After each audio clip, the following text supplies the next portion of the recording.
What is up, YouTube, and welcome back to another Fridge Financials video. And in today's video, we are breaking down my monthly income for May of 2024. The reason why I'm so excited is because for how the calendar lined up, we got 3 paychecks this month. Now, I'm salary pay, so I get paid every 2 weeks. It ended up being that you have 3 paydays this month, which is good because we get a little bit more money at the end because they don't take out insurance as much or anything else because we only pay it usually twice per month.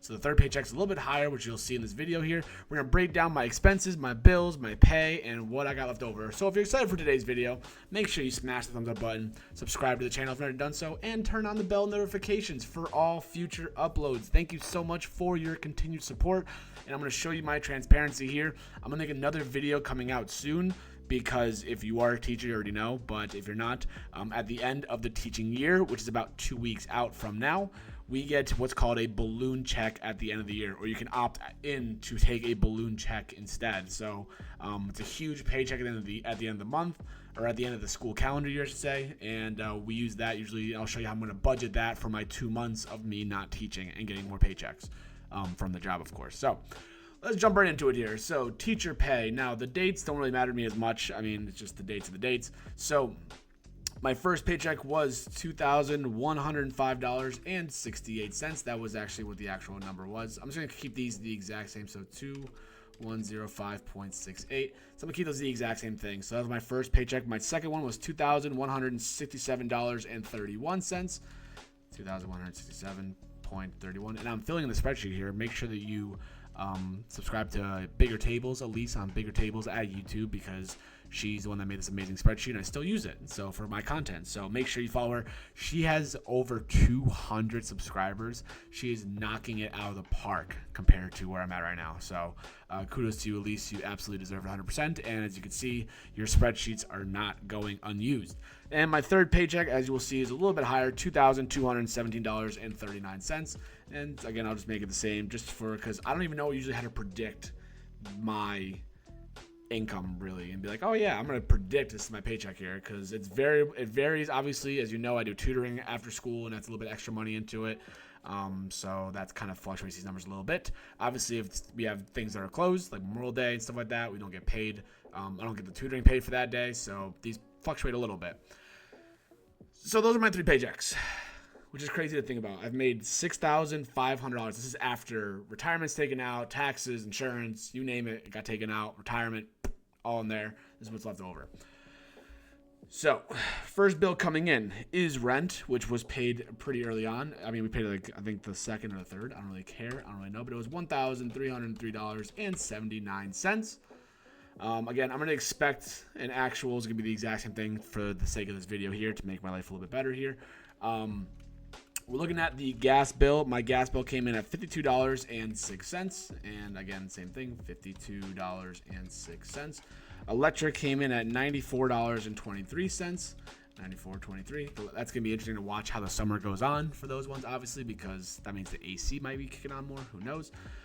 Car insurance, I'm not going to factor into my pays this month, only because, I mean, I'm going to pay one big lump sum in June. So when I get that big check, you'll see me take it out instead as a result. But these are, so I got rent, gas, electric, and my credit card that I share with my girlfriend, which was $262.22.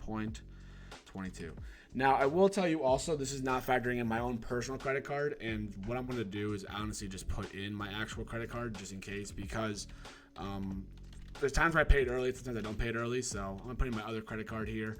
And I'll even tell you what it is right now as we speak for my bill, just to make sure that, you know, I'm going to pay my bill soon. So it's $234.68. $234.68. Now, these credit cards include things like groceries, bills, all those kind of things that are for the credit card. I think I put some grocery on mine this month for whatever reason. But so that's what I'm looking at for my bills right now. Now, my expenses, I had a little bit of different numbers this month. My vacation fund that we are building up to, because we're on vacation in now less than a month, which is absolutely awesome, was $422.24. This one we're paying off with Affirm because Affirm offered 0% interest if paid off in full in 6 months. So we're dividing this up into 6 payments to make our life a little bit more manageable for budgeting. We might just take the big check we get and just pay off the rest of the funds. Not much left on my vacation, to be honest. They'll be all set and good to go for vacation, so that would be awesome. I had, believe it or not, I had a charge to Venmo, which I never do. I think I got together with some of my friends in the last couple of weeks, and I put in for some food. I think we got like pizza and just kind of hung out, so it was a nice little get together there. So it was like $15 for that one. Now, this big expense here is a temporary expense that's coming up next, and it's an AP training that I gotta take in the summer here. So I'm gonna be certified to teach AP statistics in the next school year. So I'll be teaching hopefully an AP stats class next year. But what our school does is you pay for the bill first, and then once you complete the course, you then get the money paid back to you from the district. So that one costs a whopping $1,050 for me.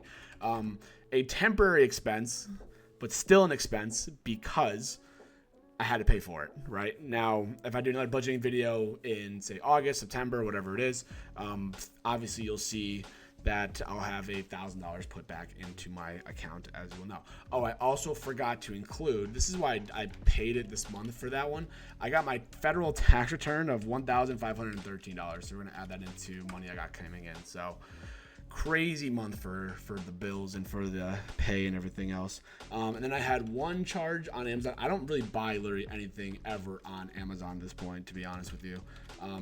I never do, but if my girlfriend ever does, then we put it on our credit card and we split it up. So there's Amazon purchases in here. We have our credit card bill for the following month is going to be coming up, and that one's a little bit more pricey, so we'll take care of that at a different time, of course.